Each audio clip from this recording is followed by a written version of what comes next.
Government rebels in Libya are pressing ahead after their gains over the weekend and are closing in on the town of Sirte. Contrary to early reports that they've not so far taken the strategically important hometown of Colonel Gaddafi, but are within 60 miles of it, aided by coalition airstrikes on munitions dumps.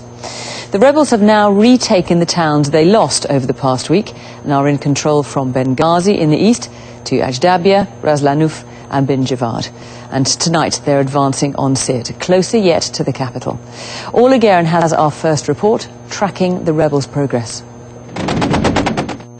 Taking the fight to Colonel Gaddafi's birthplace.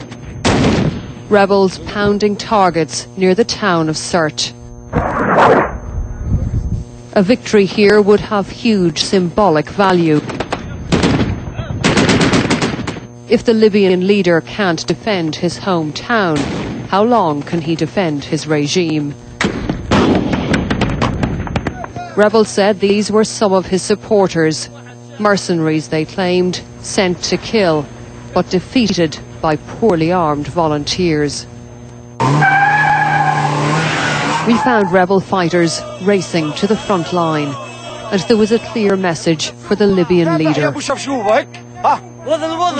A few weeks ago, a gesture like this would have got him killed. This is my brother, Mustafa, and this Usama.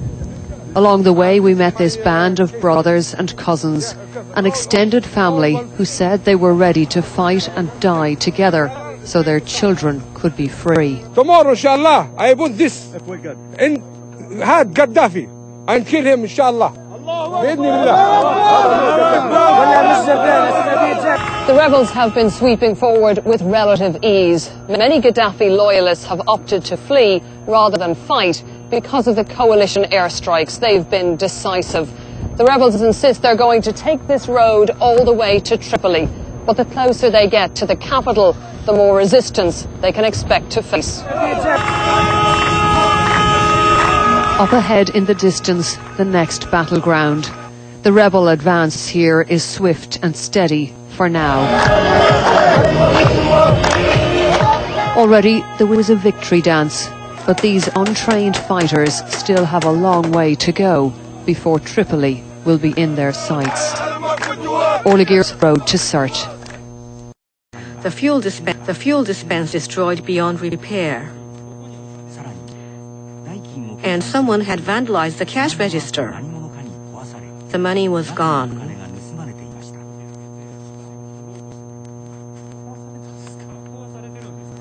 It's destroyed.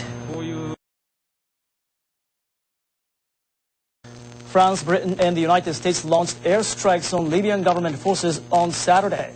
The raids are in line with a UN Security Council resolution allowing military action to protect the Libyan people from attacks by Muammar Gaddafi's forces. Tonight, British forces are in action over Libya. They are part of an international coalition that has come together to enforce the will of the United Nations and to protect the Libyan people. The U.S. Defense Department says its military has started a missile attack against Libya's air defenses. It says more than 100 Tomahawk cruise missiles were launched from U.S. Navy vessels in the Mediterranean. The French Defense Ministry says its air force carried out its first attack against Gaddafi's forces at 7 p.m. on Saturday. France has deployed about 20 fighter jets over Libya.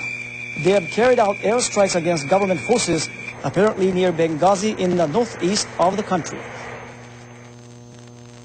Meanwhile, Russia's foreign ministry says it's regrettable that military intervention has begun in Libya. In a statement issued on Saturday, it called for all forces in Libya and nations conducting military operations to take every possible measure to stop violence as soon as possible to avoid civilian casualties.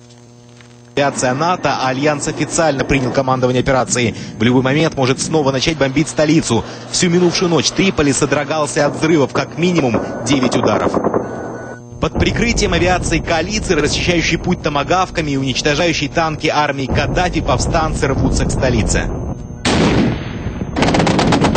Сегодня утром они даже поспешили заявить, что заняли город Сирт, родину лидера Джамахирии. В ответ на это ливийские власти везут в город журналистов, показывая, Сирт контролируется правительственными войсками. Хотя многие мирные жители город действительно покинули. Ведь как бы не уверять генералы коалиции о том, что бомбят они только военные объекты, очевидно, что жертв среди гражданского населения не избежать.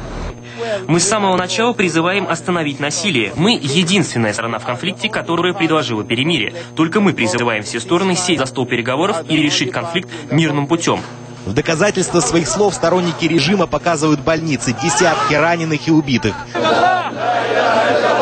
Похоже, недостатков снабжения повстанцы не испытывают, в то время как в Триполи сейчас не хватает бензина и даже продуктов. И это все из-за блокады с моря и в воздухе. Все рабочие уже убежали из страны.